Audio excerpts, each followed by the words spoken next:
Other cultures की बात कर रहे हैं, वह specially the Chinese and the Indian at their own alchemical traditions, अपनी अल्केमिकल ट्रेडिशन, अपनी परंपराएं थी।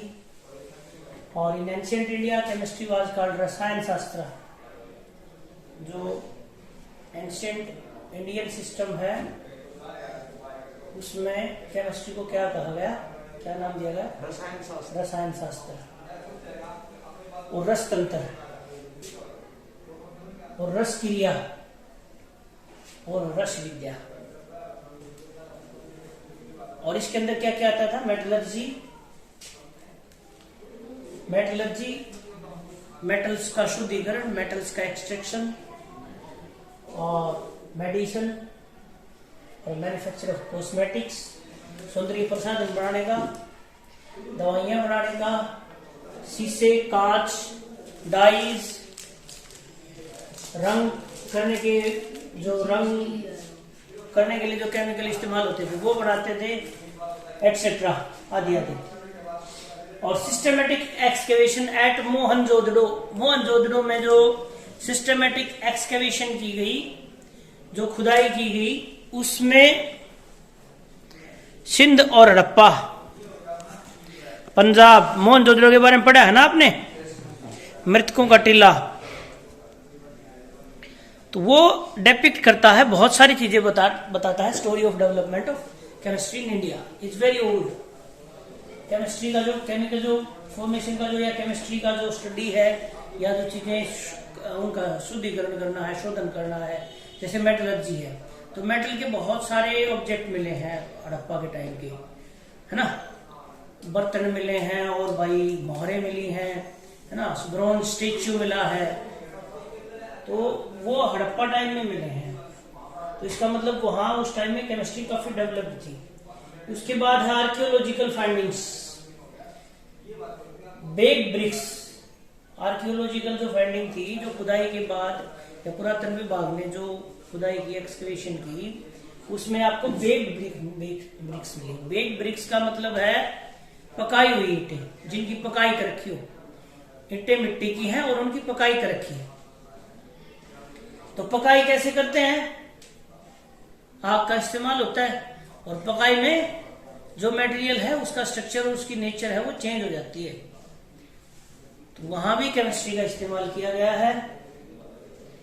और मास प्रोडक्शन ऑफ पोटरी, जो बर्तन बनते थे भाई बहुत सारे, जैसे मिट्टी के बर्तन मिले हैं, तो वो भी पका के बनते थे। मिट्टी को पकाने के बाद उसकी नेचर जो है वह परिवर्तित हो जाती है, केमिकल नेचर जो वो भी परिवर्तित हो जाती है।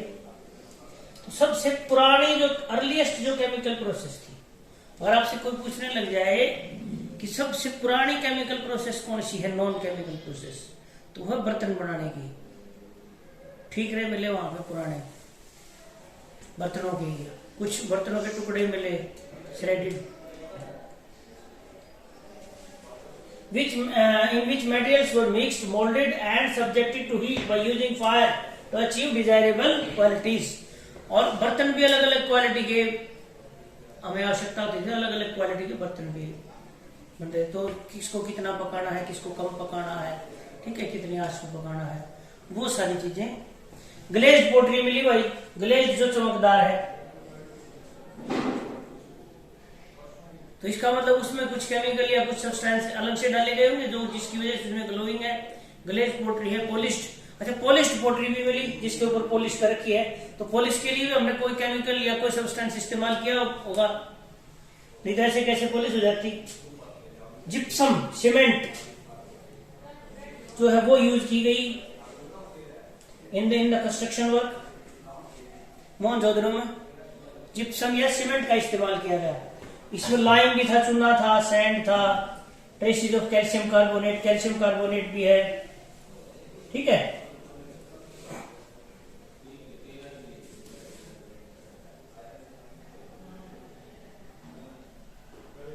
कैल्शियम कार्बोनेट, और उसके अलावा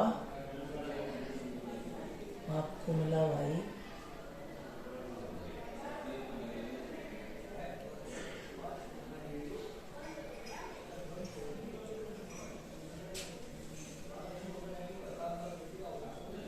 इसके अलावा एक विशेष प्रकार का ग्लास जो था हड़प्पन लोग बनाते थे, जिसका नाम था ग्लास है यहाँ पे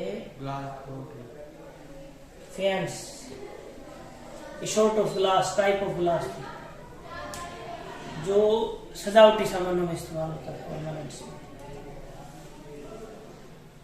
मेटल्स के लेड, सिल्वर, गोल्ड, कॉपर, इन सब को मिला के उन्होंने बहुत सारे ऑब्जेक्ट जो है वो हड़प्पा के टाइम के मिले हैं। तो इसका मतलब इन मेटल की जानकारी भी थी और इन मेटल को शुद्ध करने का मतलब एक्सट्रैक्ट करने का तरीका भी हड़प्पा संस्कृति के पास था। दे improve the hardness of copper. जो कॉपर है उसमें जो लचीलापन है वो क्या था कि उससे हार्ड बर्तन नहीं बनाए जा सकते, कॉपर की कुल्हाड़ी नहीं बनाई जा सकती। हार्डनेस, स्टिफनेस पता है क्यों कैसे काम देती है? जैसे कुल्हाड़ी में जो लोहा इस्तेमाल होता है वो हार्ड करना पड़ता है, हार्डनिंग करनी पड़ती है उसकी। कहीं भी आपको सॉफ्ट लोहे की आवश्यकता होती है, तो इसी तरह कॉपर भी हार्डनिंग करनी पड़ी कॉपर की, ताकि उससे कृषि जो उपकरण है वो बनाए जा सके।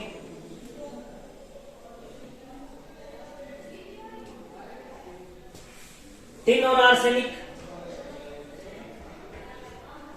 इसका भी इस्तेमाल किया गया। मस्कई साउथ इंडिया में है, वहां पे बहुत सारे ग्लास ऑब्जेक्ट मिले हैं, शीशे के ऑब्जेक्ट्स मिले हैं भाई। और हस्तिनापुर, तक्षशिला, नॉर्थ जो इंडिया है, उत्तर भारत, उसमें आपको ग्लास और चमकदार ग्लास जो कलरिंग एजेंट्स हैं लाइक मेटल ऑक्साइड। तो ग्लास का जो कलर है वो मेटल ऑक्साइड की वजह से, जैसे आपने देखा होगा कोई लाल कलर का ग्लास है, ग्रीन कलर का ग्लास है, ब्लू कलर का है, तो ग्लास को मेल्ट करते और बनाते वक्त उसमें क्या डालते हैं? मेटल ऑक्साइड डाल देते हैं। तो मेटल ऑक्साइड की वजह से आपका जो ग्लास है उसका कलर चेंज हो जाता है। तो एक ये था ऊपर copper metallurgy in India. Copper वाली जो एज थी उसको क्या कहा गया? चालकोलिथिक कल्चर, ताम्र पाषाण युग, तांबा और पत्थर, चालकोलिथिक एज या कल्चर, संस्कृति जिसमें तांबा और पत्थर इस्तेमाल होते थे। और much archaeological evidence to support the view that technologies for extraction of copper and iron were developed indigenously। और हमने लोकल लोगों द्वारा, जो हड़प्पा के या अपनी जो संस्कृति के लोग थे, उन्होंने कॉपर और आयरन का एक्सट्रैक्शन, उनको कैसे निकाला जाए, उनका जो ओर है, जो पत्थर है, अयस्क जो है उसका, उससे आयरन को और कॉपर को कैसे निकाला जाए, इसकी पूरी टेक्निक उन लोगों ने डेवलप की। इसके अलावा है ऋग्वेद में मेंशन है टैनिंग, टैनिंग ऑफ लेदर। जो चमड़ा है उसको डिके होने से बचाने के लिए उसकी टैनिंग करनी पड़ती है ताकि चमड़ा खराब ना हो, मुलायम भी रहे और फिर उसको फर्दर इस्तेमाल हो सके उसका। तो टैनिंग करनी पड़ती है, वो मेंशन है ऋग्वेद में कि चमड़े की टैनिंग हम कैसे कर सकते हैं। डाइंग ऑफ कॉटन, कॉटन को अलग अलग रंगों में रंगना, ये 1000 से 400 BC के आसपास प्रैक्टिस की जाती थी, बहुत पहले से। और इसके अलावा एक और चीज मेंशन है, एक और चीज मेंशन है, देखो बहुत बड़ी important, golden gloss of the black polished ware of northern India. आज तक एक मिस्ट्री, रहस्य बना हुआ है, केमिकल मिस्ट्री। तो नॉर्थ इंडिया के जो मिट्टी के बर्तन थे पॉलिश्ड, ब्लैक पॉलिश्ड, उसमें गोल्डन ग्लोस, सुनहरे रंग की धात मिलती थी।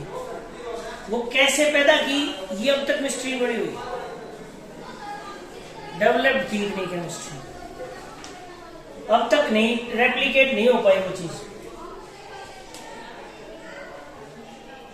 These waves indicate the mystery with which kiln temperatures could be controlled।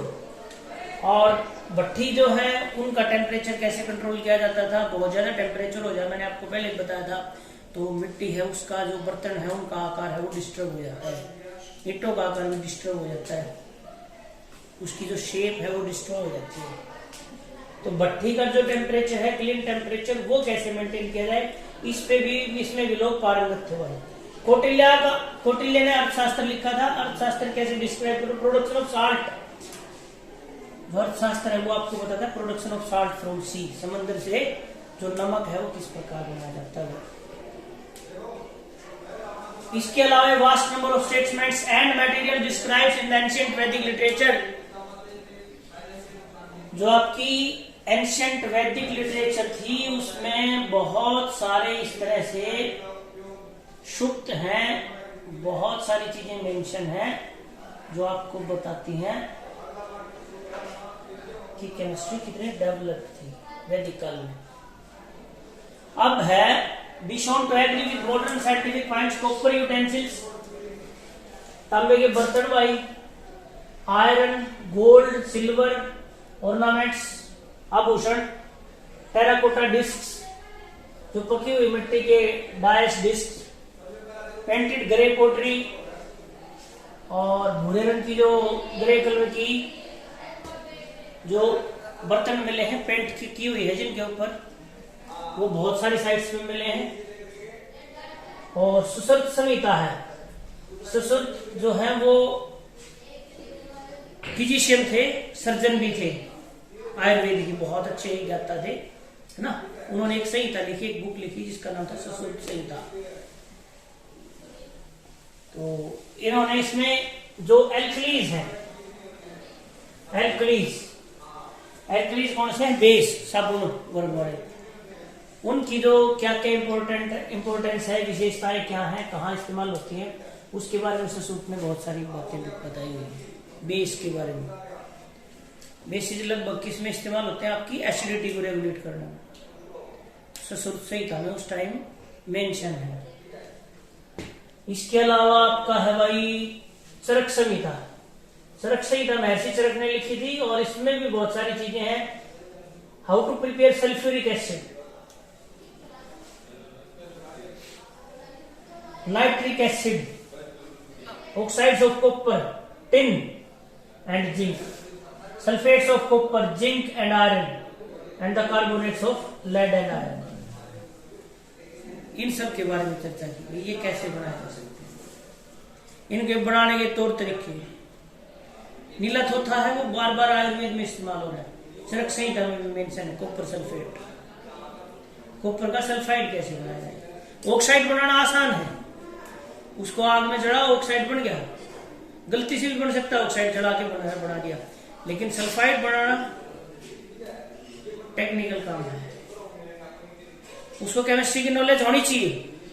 तो इसका मतलब केमिस्ट्री की नॉलेज थी वह। उसके बाद है रसोपनिषद, रसोपनिषद नाम क्या सजेस्ट कर रहा है, रस जो शास्त्र है उससे रिलेटेड है रसोपनिषद, केमिस्ट्री से रिलेटेड है। प्रिपरेशन ऑफ गन पाउडर, जो गन पाउडर है मिक्सचर, ठीक है, जो तोपों में इस्तेमाल होता था, जिसको चाइनीज लोगों ने कहा कि उन्होंने बारूद बनाई थी, उसका मेंशन कहां मिलता है अपने रसोपनिषद में। रसोपनिषद में पहली बार मेंशन मिला है गन पाउडर का, बारूद बनाने का। दावा कर रहे हैं चाइनीज या और लोग दावा कर रहे हैं कि हमने बनाया, बट रसोपनिषद में है।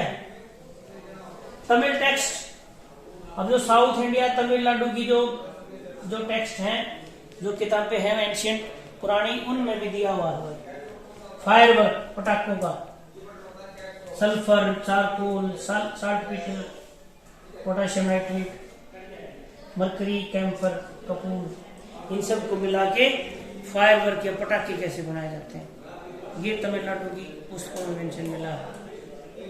Nagarjuna was a great Indian scientist, Nagarjuna बहुत बड़े साइंटिस्ट थे इंडिया के, रेप्यूटेड केमिस्ट थे, मेटलर्जिस्ट थे, और उसने रस रत्नाकर नाम का एक की पुस्तक है, उनकी मैन्युस्क्रिप्ट है रस रत्नाकर, और इसमें क्या क्या दिया हुआ है, पारा बनाने की विधि, पारा और उसके compound, formulation of mercury compound, extraction of metal like gold, सोना कैसे निकाला, शुद्ध किया जाए, शुद्ध किसे या निकाला कैसे जाए, चांदी, सिल्वर, टिन, कॉपर, ये सब कैसे निकाला जाए।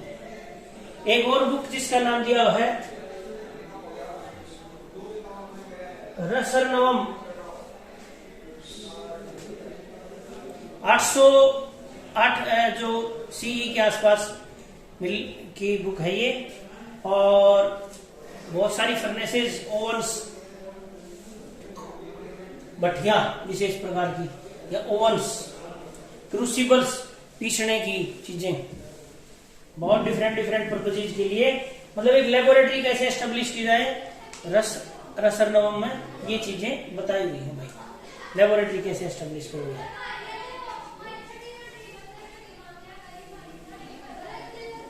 फ्लेम कलर,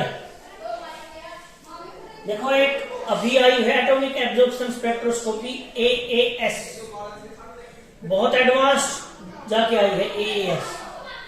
उससे पहले ये बता दिया गया था कि जो फ्लेम है, जो आग है, उसका जो कलर है, फ्लेम का जो कलर है, उससे हम पता लगा सकते हैं कि इसमें कौन कौन से मेटल हैं। और इस पुस्तक में रसरनवम में इस बात की चर्चा की हुई, फ्लेम जो आग का जो फ्लेम है, उसके कलर से हम पता कर सकते हैं कि कौन सा मेटल है इसमें।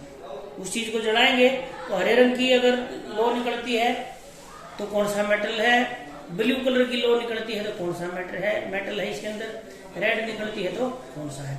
और जितनी गहरे कलर की निकलेगी लो, उतना वो मेटल उसमें ज्यादा है।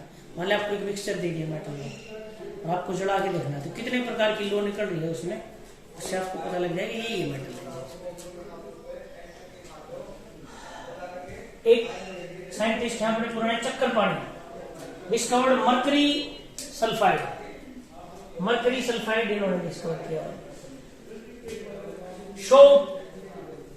साबुन इन्होंने डिस्कवर किया चक्कर पानी का। जो सरसों का तेल है और कुछ अल्कलीज वो मिला के इन्होंने साबुन बनाया 18वीं सेंचुरी।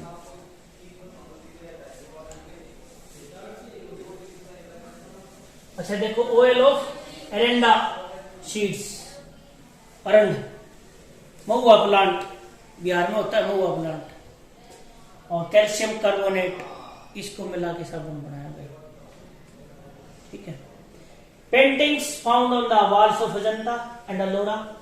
अजंता और अलोरा की जो पेंटिंग्स हैं काफी फेमस हैं, गुफाओं में पेंटिंग मिलती है, तो वो आज भी काफी हजारों साल पुरानी है और आज भी कैसी लगती हैं, बिल्कुल नए जैसी लगती है। तो उनमें कौन से ऐसे विशेष रंग इस्तेमाल किए होंगे जो आज भी नहीं लगती है। चंद्रगुप्त कालीन की एक लाट है, लोहे की लाट, आयरन पिलर, महरौली में, दिल्ली में पड़ा है, और उसको आज तक जंग नहीं लगा। और हम आज इतने एडवांस साइंस है, बड़ी मुश्किल से ऐसा लोहा बना पा रहे हैं जिस पे जंग नहीं लगता। तो वो कितने हजारों साल पुराने, उस टाइम टेक्नोलॉजी थी ऐसा लोहा बनाने की जिस पे जंग ना लगे।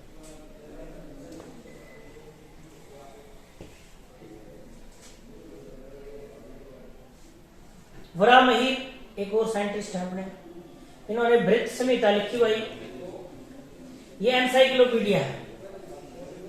एनसाइक्लोपीडिया होता है जिसमें बहुत सारी चीजें एक साथ मेंशन होती हैं, बहुत सारी चीजों के बारे में जानकारी दी हुई है। छठी जो सेंचुरी है उस दौरान मैंने लिखी थी। प्रिपरेशन ऑफ ग्लूटेनियस मटेरियल,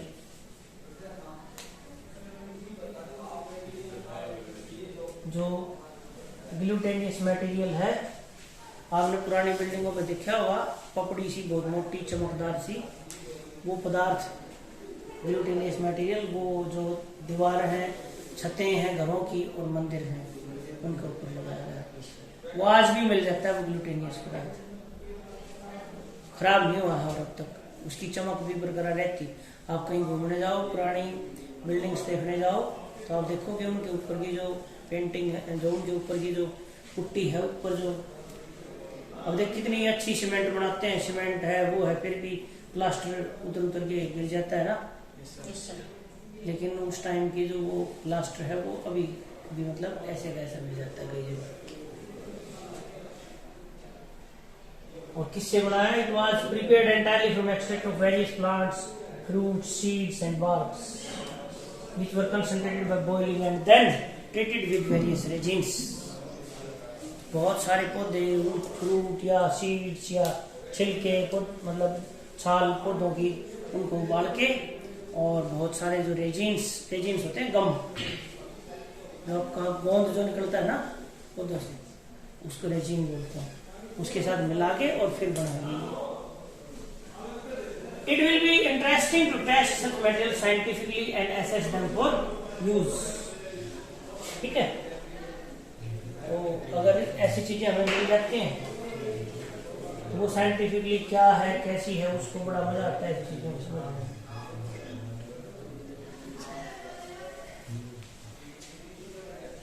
इसके बाद हमारे number of classical text like Atharvaveda, एक और क्लासिकल टेक्स्ट दी हुई है Atharvaveda.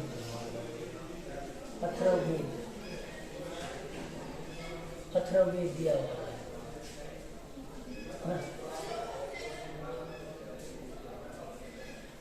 1000 BCE। Atharvaveda mention some dyes, रंग रोगन के साथ की चीजें, stuff. The metal used were turmeric, हल्दी इस्तेमाल होती थी, मडार, आक, sunflower, orpiment, cochineal and lac, ये सारी पदार्थ इस्तेमाल होते थे बाय डाई इंडस्ट्री की।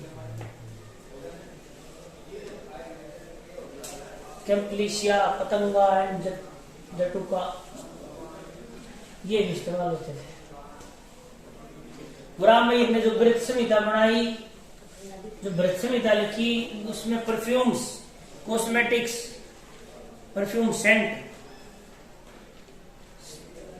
परफ्यूम्स इस्तेमाल करते हैं ना, कॉस्मेटिक्स, सौंदर्य प्रसाधन, क्रीम वगैरह वगैरह, हेयर डाइंग, बालों के कलर करने की पौधों से बनाई गई, indigo and minerals like iron powder. Indigo होता है नील, आयरन पाउडर है भाई। चलो, black iron power, black iron और steel and acidic extract of sour rice grains. ठीक है,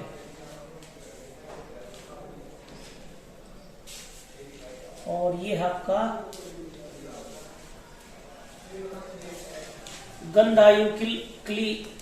गंधायुक्ली describes recipes for making cents.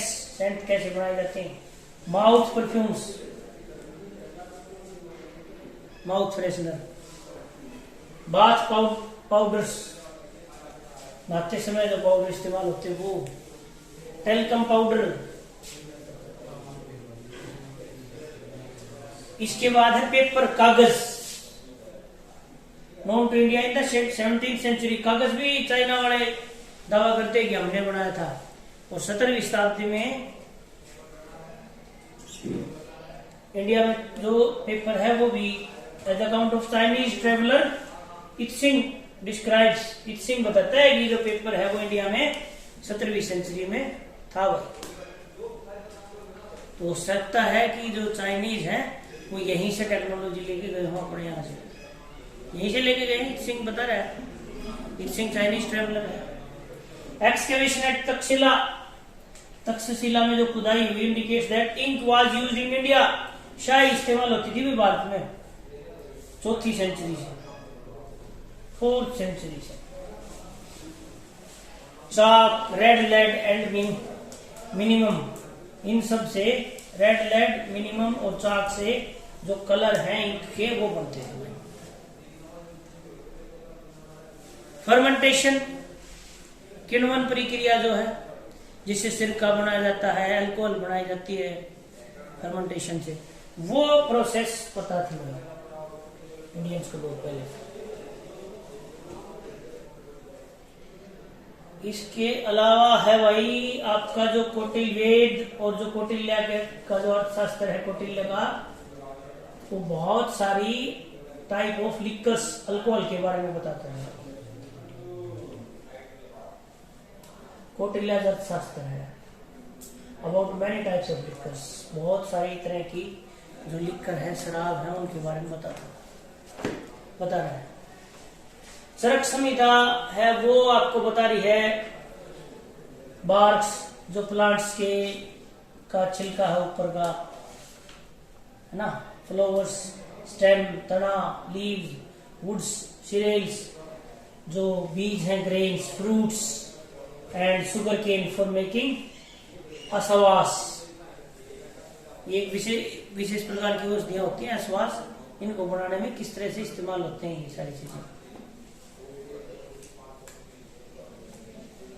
The concept of that matter is ultimately made of individual building blocks appeared in India a few centuries BC as a part of philosophical speculations. आचार्य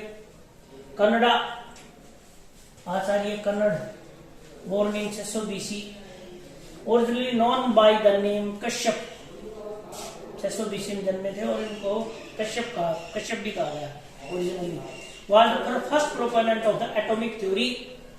जो canard, महर्षि canard, आचार्य canard या कन्नड़ या कश्यप, इन्होंने atomic जो परमाणु की जो theory थी, atomic theory थी, वो दी थी भाई पहले। ही formulated the theory of very small indivisible particles, बहुत ही सूक्ष्म, बहुत ही छोटे इंडिविजिबल पार्टिकल्स, इंडिविजिबल जिनको और नहीं काटा जा सकता और डिवाइड नहीं किया जा सकता, विच ही नेम्ड परमाणु, जिनको उन्होंने क्या नाम दिया था, परमाणु, कंपेरेबल टू एटम्स, उस कण से छोटा कण हम प्राप्त नहीं कर सकते। He author the text Vaisheshika Sutra, Maharshi Kanada ने विशेषिक सूत्रा लिखी थी वही एक book. According to him all substances are aggregate form of small units called atoms, और उन्होंने बताया कि सभी चीजें परमाणु से मिलकर बनी हुई है, परमाणु इकट्ठे होकर मिलकर के और बल्क में जो चीजें हैं, बड़ी बड़ी चीजें हैं, वो बना रहे हैं। तो महर्षि कनाड ने बता दी थी सारी चीजें, बहुत साल, हजारों साल पहले कनाड ने बता दी थी, जो आज मॉडर्न साइंस आपकी बता रही। Which are eternal, indestructible, spherical, suprasensible and in motion in the original state, और उन्होंने कहा कि वो एटर्नल है, उनको मिटाया नहीं जा सकता, खत्म नहीं किया जा सकता, इंडिस्ट्रक्टिबल भी हैं, उनको डिस्ट्रॉय भी नहीं किया जा सकता, स्फेरिकल हैं, गोल हैं, और सुपरा सेंसिबल हैं, थोड़ा सा ही अगर कोई डेविएट करने की कोशिश करते हैं, चेंज करने की कोशिश करते हैं, तो प्रभावित बहुत जल्दी हो जाते हैं, वो सुपरा सेंसिबल हैं, और एंड इन द मोशन, और वो चलायमान स्थिति में है, गति में है भाई, ये भी उन्होंने बताया इन the original state. He explained that this individual entity can't be sensed through any human organ, और उन्होंने कहा कि परमाणु को हम किसी भी मानवीय इंद्रिय के द्वारा नहीं देख सकते, आंख से नहीं देख सकते, कान से हम उसकी मूवमेंट नहीं सुन सकते, ठीक है। और महर्षि कनाड ने क्या कहा, महर्षि कनाड ने बहुत कुछ कहा एटम के बारे में, आप देखिए अभी महर्षि कनाड के बारे में थोड़ा और दिया हुआ है। Kanada added that there are varieties of atoms that are as different as the different classes of substances. गजब कर दिया महर्षि कनाड ने। महर्षि कनाड ने यह भी कह दिया कि जो परमाणु है, जो एटम है, उनकी इतनी भी वैरायटीज हैं, वो अलग अलग प्रकार के हैं, और इतने प्रकार के हैं जितने प्रकार के सब्सटेंसेज हैं, जितने प्रकार के पदार्थ आपको दिखाई दे रहे हैं। जैसे 118 एलिमेंट खोजे हैं ना हमने अब तक, तो 118 प्रकार के परमाणु तो है ना, और आज पता लगी है, और महर्षि कनाड ये बात हजारों साल पहले कह रहे। और इसके बाद एक और देखो कितना गजब उन्होंने कहा है। ही सेड दीज परमाणु कुड फॉर्म पेयर्स, जोड़े बना सकते हैं, डाइएटॉमिक, मैंने बताया था ना, ऑक्सीजन O2, H2, ट्रिपलेट्स, 3 के जोड़े भी बना सकते हैं, O3, ओजोन, और अमंग अदर कॉम्बिनेशंस, और भी कॉम्बिनेशंस में, और भी रेशियोज में, जैसे कार्बन और ऑक्सीजन मिलके कार्बन डाइऑक्साइड बना देती हैं, या और भी कॉम्बिनेशन में जुड़ सकते हैं आपस में ये परमाणु। एंड अनसीन फोर्सेज, नहीं दिखाई देने वाली जो फोर्सेज हैं, ताकतें हैं, बॉन्ड, आबंध, कोजेस,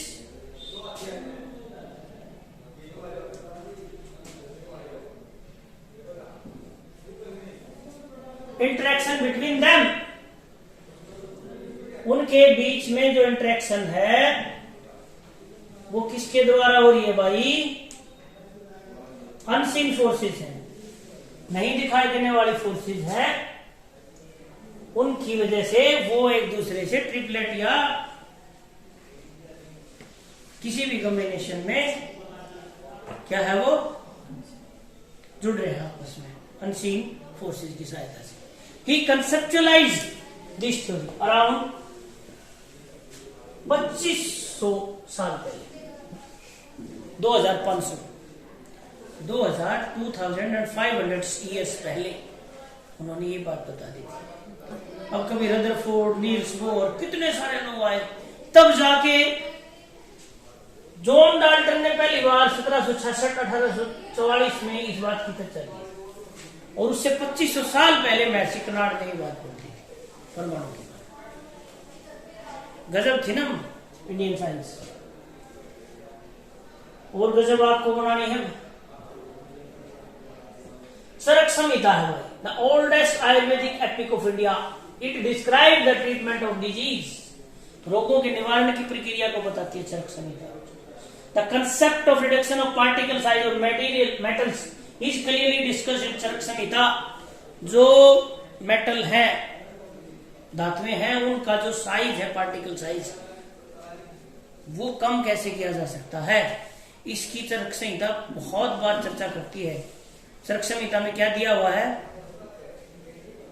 विशेष प्रकार की भस्म बनाने दी हुई है, स्वर्ण भस्म है ना, तांबा की भस्म, लोहा भस्म, अब्रक भस्म, लोहा भस्म, इन सब का इस्तेमाल होता है। और उसमें जो पार्टिकल साइज है that is of nano particle size. Nano particle size में अब लेबोरेटरी में बहुत ज्यादा एनर्जी वेस्ट होती है, बहुत ज्यादा एनर्जी लगती है, लेकिन जो आपकी चरक संहिता है इसमें बहुत ही आसान तरीके नैनो पार्टिकल्स बनाने की दी हुए हैं मेटल्स की। Extreme reduction of particle size termed as nanotechnology. Charak Samhita describe the use of Bhasma of metals in the treatment of ailments. जो बीमारियां हैं उनके ट्रीटमेंट के लिए भस्मों का इस्तेमाल करती है चरक संहिता। और nowadays it has been proved that भस्म्स have nanoparticles of metals. और अब जब हमने स्टडी किया एटॉमिक माइक्रोस्कोप की सहायता से, तो हमें पता लगा कि सच में जो भस्म है that forms the nano particles, nano size के पार्टिकल है, बहुत छोटे पार्टिकल जो डायरेक्टली एब्जॉर्ब हो जाते हैं शरीर में। After the decline of alchemy, electrochemistry reached a steady state. बस जैसे एल्केमी पे से लोगों का रुझान खत्म हुआ तो इलेक्ट्रोकेमिस्ट्री आपकी थोड़ी थोड़ी क्या होगी, स्टडी स्टेट में आ गई, रुक सा गया काम। But it too declined due to the introduction and practice of Western medicinal system in the 20th century. But ये डिक्लाइन में कब आई? जब बाई वेस्टर्न मेडिसिनल सिस्टम आया 20वीं शताब्दी। During this period of stagnation, pharmaceuticals industry based on Ayurveda continued to exist. Ayurveda पे based जो pharmaceutical industry थी वो सर्वाइव तो करती रही, चलती रही, लेकिन डिक्लाइन में आ गई भाई, इतना ज्यादा काम हो नहीं पाया क्योंकि कब्जा कर लिया मार्केट पे, पूरी पे मार्केट के सारी चीजें चलनी बंद हो गई, तो लोगों के पास पैसा नहीं आया, उनकी चीजें सेल नहीं हुई, तो फिर उन्होंने कम कर दिया वो चीजें बनानी या उस पर अनुसंधान करना। हम बात कर रहे हैं अनुसंधान की, यहाँ पे चर्चा होगी अनुसंधान की। केमिस्ट्री में नई डेवलपमेंट रुक गई लगभग, और जो पहले बना रहे थे वो भी चीजें जब आप पढ़ाओगे नहीं, काम करोगे नहीं, तो उसमें इंप्रूवमेंट भी नहीं होगी, जो याद थी वो भी भूल गए लोग रखे, और जो पुस्तकें भी थी वो भी, या जो लिटरेचर लोगों ने इकट्ठा कर रखा था वो भी क्या होगा, डिस्ट्रॉय होगा, खत्म हो गया। बहुत सारी मेटेरियल मेडिकल, बहुत सारी पुस्तकें थी जो खत्म हो गई, धरी धरी, किसी को डिम्बक खा गई, किसी को और कुछ आ गया, है ना।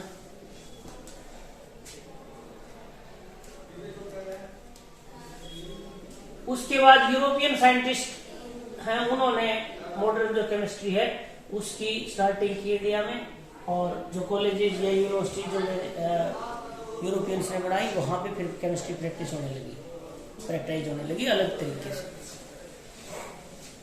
तो from the above discussion you have learned that chemistry deals with the composition, structure, property and interaction of matter and is much used to human beings in daily life।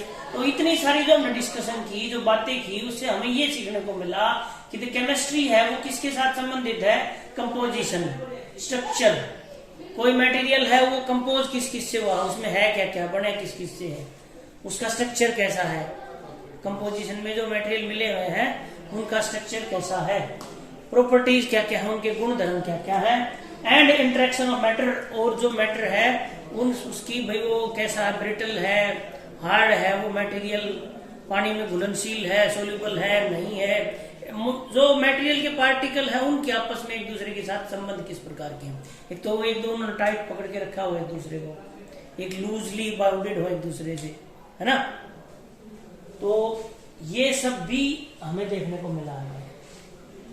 These aspects can be best described and understood in terms of basic constituents of matter that are atoms and molecules। परमाणु और अणु, उनकी terms में इनको और अच्छे से define किया। That's why chemistry is also called the science of atoms and molecules। इसलिए केमिस्ट्री को साइंस ऑफ अणु और परमाणु का विज्ञान भी कहा गया है। Can we see, weigh and perceive these entities? क्या हम इन चीजों को देख सकते हैं, इनको महसूस कर सकते हैं, एटम्स एंड मॉलिक्यूल्स? तो ये एक प्रश्न है, इस पे भी हम चर्चा करेंगे। Is it possible to count the number of atoms? और जो क्या परमाणु है, जब तक बताया कि भाई आप सूक्ष्म आंखों से नहीं देख सकते, इतने सूक्ष्म है, तो क्या आप उनको गिन सकते हो, आप उनको तोल सकते हो, वे कर सकते हो, है ना, या उनको परसीव किसी भी सेंस के तौर पे कर सकते हैं? क्या ये एक प्रश्न है आपके लिए?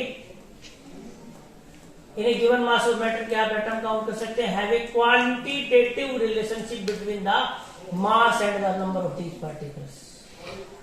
जो मास है पदार्थ का और नंबर ऑफ पार्टिकल्स हैं जो कण है उसमें, उनके बीच में क्वांटिटेटिव रिलेशनशिप कैसा है? क्वांटिटेटिव, क्वालिटी का मतलब होता है गुणवत्ता, और क्वांटिटी का मतलब होता है मात्रा, मात्रात्मक। वो कितने पार्टिकल हैं, अगर 10 पार्टिकल है तो कितना वजन होगा, 20 पार्टिकल है तो कितना वजन होगा, 1000 पार्टिकल है तो कितना वजन होगा? क्या इसके संबंध में आपस में कोई रिलेशन है? ये बात भी हम चर्चा करेंगे। We will further describe how physical properties of matter can be quantitatively described using numerical values with suitable units. तो हम इस बात पे भी चर्चा करेंगे भाई कि जो फिजिकल प्रॉपर्टी है, फिजिकल प्रॉपर्टीज कौन कौन सी होती है भाई? रंग, गंध, ठीक है, आकार जो दिखाई दे रहा है आपको आंखों से, छू के, रग्डनेस, सरफेस स्मूथ है, चिकना है, खुरदरा है, किस तरह का, ये सब बातें किसमें आती हैं? आपकी फिजिकल प्रॉपर्टीज में। तो क्या फिजिकल प्रॉपर्टी जो पदार्थ की है उनका न्यूमेरिकल वैल्यूज से किस तरह से हम उनको संबंधित कर सकते हैं, तो न्यूमेरिकल वैल्यूज कैसे बता सकते हैं? अब आपका है इंपोर्टेंस ऑफ केमिस्ट्री 1.1। केमिस्ट्री की इंपोर्टेंस क्या है? आप केमिस्ट्री पढ़नी तो आपने शुरू कर दी, लेकिन केमिस्ट्री के पढ़ने के फायदे क्या हैं, क्यों इंपोर्टेंट है, क्यों महत्वपूर्ण है? आपके मन में प्रश्न तो ये भी पैदा हुआ होगा कि केमिस्ट्री महत्वपूर्ण क्यों है भाई? तो chemistry plays a central role in science and is often intervene with other branches of science. तो ये कह रहा है, हमने बुक में ये बताया हुआ है कि जो केमिस्ट्री है that plays central role in science. जो मेन मुख्य भूमिका जो है विज्ञान में वो किसकी है? रसायन की है। And is often intervened with other branches of science. और इसमें और जो ब्रांचेज हैं साइंस की, जैसे बायोलॉजी है, फिजिक्स है, या और जो अन्य ब्रांचेज हैं, वो सारी की सारी इंटरवीन्ड है, इसके अंदर बुनी हुई है, मिक्स है, मिलेंगी आपको देखने को। Principles of chemistry and principle of chemistry are applicable in diverse areas. ठीक है, प्रिंसिपल्स होते सिद्धांत। तो जो रसायन शास्त्र के सिद्धांत हैं वो एप्लीकेबल है डाइवर्स एरियाज में, बहुत सारे एरियाज में, सच एज वेदर पैटर्न्स, जो मौसम किस प्रकार से परिवर्तित होता है, उसके इफेक्ट क्या होते हैं, वो सिद्धांत। फंक्शनिंग ऑफ ब्रेन, दिमाग किस तरह से काम करता है। And operation of a computer, एक कंप्यूटर की कार्य प्रणाली है। प्रोडक्शन इन केमिकल इंडस्ट्रीज, जो रासायनिक जो इंडस्ट्रीज हैं उनमें प्रोडक्शन कैसे होगी। मैन्युफैक्चरिंग ऑफ फर्टिलाइजर्स, खाद निर्माण में, ठीक है। एल्कलीज जो आपके बेस हैं, acids, salts, dyes, polymers, polymers जैसे आपके पोली कपड़े आते हैं ना, नायलॉन के, पॉलिस्टर के, ऐसे कपड़े आते हैं। ड्रग्स, दवाइयां, साबुन, डिटर्जेंट्स, मेटल्स, अलॉयज, मिश्र धातुएं, और जो नए मटेरियल बन रहे हैं वो सब इंक्लूड है इसमें। Chemistry contributes in a big way to the national economy, और जो अर्थव्यवस्था है उसमें भी केमिस्ट्री बहुत सारा रोल प्ले करती है। जैसे जर्मनी से आते थे पहले बहुत सारे केमिकल, तो केमिकल फ्री में थोड़ी आते थे भाई, है ना। तो केमिकल फ्री में नहीं आते थे, है ना। तो अगर कोई इंडस्ट्री लगा रखी है, वो देश में बहुत सारी केमिकल बनाने की इंडस्ट्री है इस तरह से, तो क्या होगा, क्या होगा भाई, इकोनॉमी जो है वो बढ़ेगी। देश की जो इकोनॉमी है वो बढ़ेगी, अर्थव्यवस्था है उसको बूस्ट मिलेगा। It also plays an important role in meeting human needs for food. तो मैंने आपको बताया था वॉलर ने यूरिया की सिंथेसिस की थी लेबोरेटरी में, और उसके बाद क्रांति आई, ग्रीन रिवोल्यूशन हुई, सबको भरपेट खाना मिला, है ना, चारा मिला पशुओं को, नहीं तो बहुत कम खाना, मतलब गेहूं बहुत कम उगते थे, और जो दलहन तिलहन की फसलें थी वो भी कम होती थी। तो बड़ा इफेक्टिव रहा केमिस्ट्री का रोल, है ना। जो फूड है भरण पोषण में, हेल्थ केयर प्रोडक्ट्स, दवाइयां and other materials aimed in at improving the quality of life, quality of life को इंप्रूव करने के लिए और भी बहुत सारे मटेरियल हैं वो केमिस्ट्री ने दिए। ये आप लिस्ट बना के लेके आओगे क्या क्या चीजें हैं क्वालिटी ऑफ लाइफ एनहांस करने के लिए केमिस्ट्री ने आपको दी, बहुत सारी चीजें दी हैं, है ना। और भी बहुत सारी चीजें दी है भाई, सेंट दी, टूथपेस्ट दी है, लिपस्टिक दिया, कॉस्मेटिक्स, क्रीम्स, क्रीम्स नहीं होती तो लोग पता नहीं क्या हो जाता। हाँ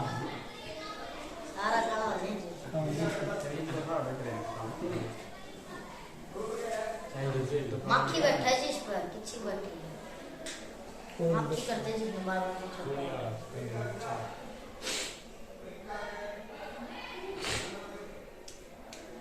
इसके अलावा improved varieties of pesticides, insecticides, जो कीट नियंत्रण के लिए केमिकल इस्तेमाल होते हैं कृषि में। Chemistry providing method for the isolation of life saving drugs, जो जीवन बचाने के लिए जो ड्रग्स दवाएं इस्तेमाल होती हैं वो केमिस्ट्री प्रोवाइड करती है। और जैसे ड्रग्स के नाम दिए हैं cisplatin and taxol, taxol cancer में इस्तेमाल होती है, सिस्प्लेटिन और टैक्सोल दोनों कैंसर में, कैंसर थेरेपी में इस्तेमाल होती है। AZT, ठीक है, एजिडोथायमिडीन, ये एड्स पेशेंट्स को ट्रीटमेंट देने के लिए इस्तेमाल होती है भाई। Chemistry contributes to a large extent in the development and growth of nation, देश की जो ग्रोथ है और डेवलपमेंट है उसमें केमिस्ट्री बहुत योगदान देती है। With a better understanding of chemical principle, जो केमिस्ट्री के सिद्धांत है अगर उनका हमें अच्छी जानकारी और ज्यादा हो, it has now become possible to design and synthesize new material having specific magnetic, electric and optical properties। तो नए मटेरियल, नए पदार्थ बनाने में मदद मिलती है उनसे जिनकी स्पेसिफिक कुछ विशेष प्रकार की मैग्नेटिक, चुंबकीय, इलेक्ट्रिकल और जो प्रकाश संबंधित जो गुण है वो डिजायर्ड गुण लेके आने के लिए हम नए जो मटेरियल है वो सिंथेसाइज कर सकते हैं अगर हमें सिद्धांतों के बारे में अच्छे से पता है तो। This has led to the production of super conducting ceramics. Super conducting ceramics जो हीट गर्म नहीं होगी, तापमान से गर्म नहीं होगी, सुपर कंडक्टिंग सेरेमिक्स। आपके घर में जो टाइलें इस्तेमाल होती हैं ऐसी टाइलें जो गर्म ही ना हो, हीट उनके अंदर से पास हो जाए लेकिन टाइलें गर्म ना हो, है ना।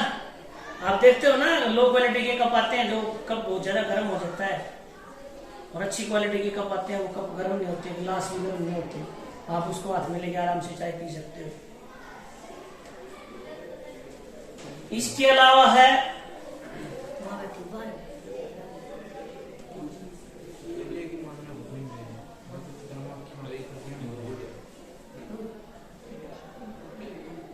this had led to the production of superconducting ceramics, conducting polymers, optical fibers, etc. Chemistry has helped in establishing industries which manufacture utility goods like acids, alkalis, dyes, polymers, metals, etc.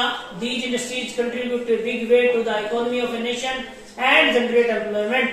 और इस प्रकार की जो industry होती है उनसे last में क्या होता है, रोजगार उत्पन्न होता है। In recent years, chemistry has helped in dealing with some of the pressing aspects of environmental degradation with a fair degree of success. Safer alternatives to environmental hazardous refrigerants like CFCs, chlorofluorocarbon, responsible for ozone depletion in the stratosphere, have been successfully synthesized.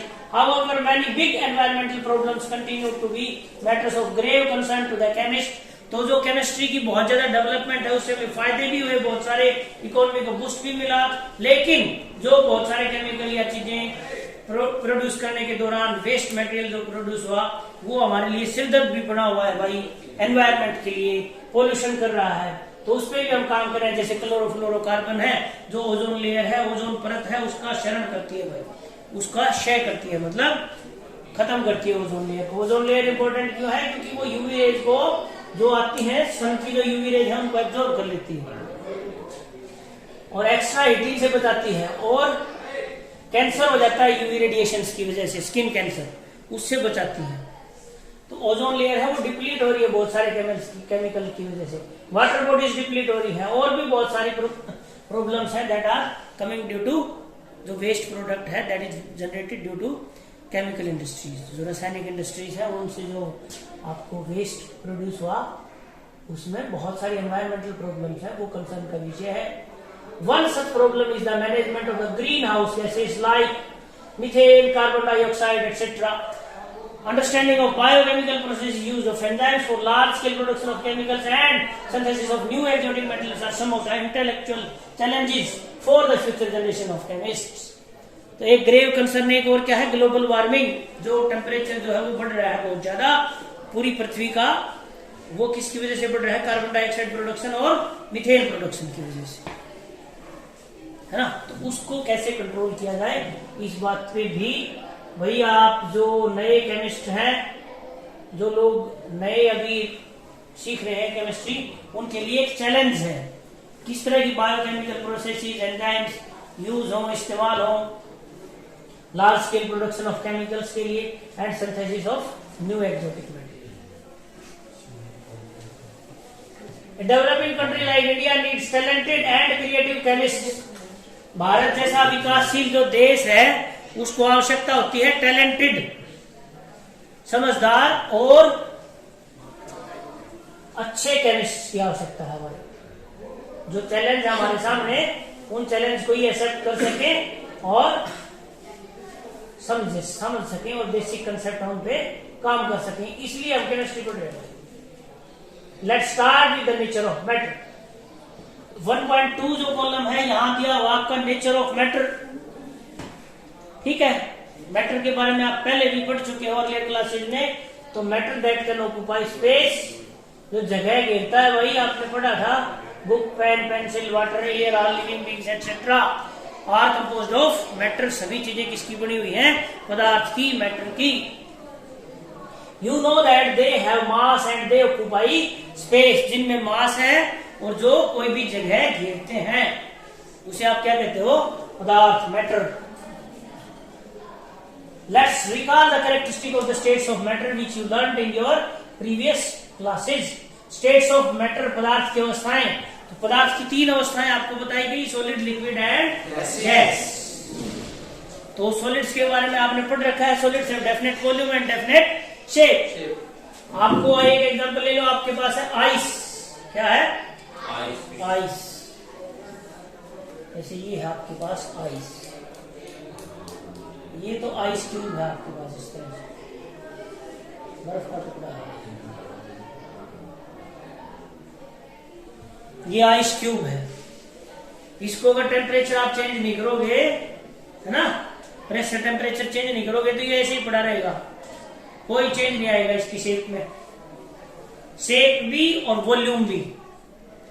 तो इसका आयतन और इसका आकार दोनों में से कोई भी चीज परिवर्तित नहीं होगी। Definite volume and definite shape, that is your solid. अब लिक्विड देखो, लिक्विड आपने पानी ले लिया ग्लास के अंदर, और एक बार पानी ले लिया आपने कप के अंदर, कोई कप ले लिया उसके अंदर पानी ले लिया आपने, है ना, कप थोड़ा छोटा बन गया,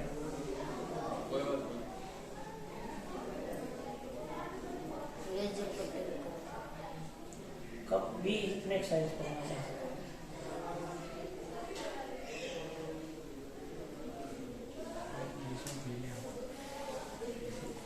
ये जो कप है और ग्लास में अगर आपने पानी डाला या फिर इतना ही पानी आपने किसी कटोरी या किसी इस तरह के ओपन बर्तन में डाल दिया, तो जो शेप है, आकार है, वो बर्तन की आकार ले लेगा पानी। पानी का खुद का कोई शेप नहीं है। वॉल्यूम 1 लीटर पानी है, ये भी 1 लीटर है, ये भी 1 लीटर है।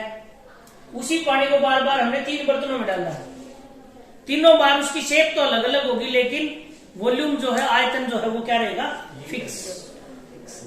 तो लिक्विड के केस में डेफिनेट वॉल्यूम, आयतन जो है वो फिक्स है, but don't have definite shape, आकार जो है वो डेफिनेट नहीं है। तीसरी चीज है गैस। गैस के लिए आप एक लीटर, कोई आपसे कहे कि मैं आपको ये, कई बार ये क्वेश्चन पूछते पजल कि आपके पास एक पूरा कमरा है और आपको 10 मिनट में पूरा कमरा भर देना है, किससे भरोगे? 10 मिनट के अंदर या 5 मिनट के अंदर पूरा कमरा भर देना, आप किससे भरोगे? अगरबत्ती, रोशनी से भी भर सकते हो, अगरबत्ती धूप जला के आप पूरे कमरे को खुशबू से भर सकते हो। That is gas. Gas will occupy the size of room, ठीक है। तो गैस की ना तो शेप ना आयतन। धुएं की कितने आकार बनते हैं धुएं के, देखे आपने, ना तो उसका फिक्स्ड आयतन है, ना फिक्स्ड वॉल्यूम है, ना फिक्स्ड शेप है, कोई ना आकार है, ठीक है। तो लिक्विड, गैस और इसके बीच में आपको अंतर भी पता लग जाएगा। ये आपको दिए गए solid, liquid, gas, arrangement of particles. देखना आप सॉलिड में जो है वो कितने अच्छे से पार्टिकल्स है वो जचा रखे हैं, मतलब अरेंजमेंट कर रखी है उनकी, फिक्स्ड अरेंजमेंट है, पर्टिकुलर अरेंजमेंट है। लिक्विड में जो अरेंजमेंट है वो इतनी अच्छी नहीं है, दूर दूर से है, फिर भी इनमें देखो कितने क्लोज है पार्टिकल। और गैस में तो कोई अरेंजमेंट होती नहीं, गैस में तो फ्री टू मूव है, कोई कहीं मूव करता है, कोई कहीं, कोई कहीं। इनके बीच में जो फोर्सेज हैं, अट्रैक्शन, फोर्सेज ऑफ अट्रैक्शन, वो भी कमजोर है। इसमें सबसे ज्यादा फोर्सेज ऑफ अट्रैक्शन होती हैं, इसमें उससे कम और इसमें बिल्कुल कम। तो gases have neither definite volume nor definite shape, ठीक है भाई। गैस की जो शेप है ना तो वो डेफिनेट होती है, ना वॉल्यूम डेफिनेट होती है। They completely occupy the space in the container in which they are placed. जिस भी चीज में डाल दोगे वैसी ही शेप ऑक्यूपाई कर देंगे। और तीनों जो स्टेट है मैटर की, आपने देखा आइस को अगर आप गर्म कर दोगे, when we will heat ice, बर्फ को हीट कर दोगे तो क्या बन जाएगी, पानी, लिक्विड, वाटर। और लिक्विड को भी आप हीट कर दोगे तो वो क्या बन जाएगा, गैस। और जब गैस को आप वापिस कूल करोगे, ठंडी करोगे, तो क्या बन जाएगा, पानी। और भी ज्यादा फ्रीज में रख के कूल करोगे पानी को, लिक्विड को, तो क्या बन जाएगा, सॉलिड, बर्फ, आइस। तो ये रिवर्स है, जैसे जैसे आप हीट बढ़ाओगे, solid to liquid, liquid to gas, और रिवर्स करोगे आप वापिस उल्टा, तो कूल करोगे तो ओके। ठीक है, आज काफी है, ये कल करेंगे 1.2.2 क्लासिफिकेशन ऑफ मैटर, ठीक है। ये आपका नेक्स्ट टॉपिक है, आप इसको थोड़ा सा पढ़ के आ जाना, कोई दिक्कत नहीं है, ओके। जिन